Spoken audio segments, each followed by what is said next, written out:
tuled niimoodi, mis on teid peale võtta. Ta pisab küll nii.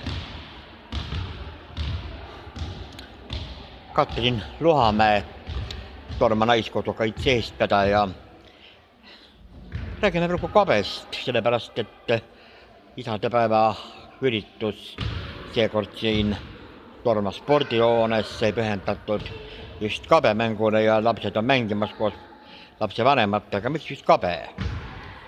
Kabe on väga tore mäng, et kui mina olin koolitüdruk, siis meieealised noored kõik mängisime kabet. Muidugi enam ei mäleta ja võib-olla ei oskagi nii hästi enam mängida, aga tuligi mõte sellest, et võiks sellist auväärset mängu uuesti ellu kutsuda. Meie noored, et ei oleks ainult arvutis ja nutiseadmetes, vaid mängiks lauamänge, mis arendaks neid rohkem kui nutiseadmed. Aga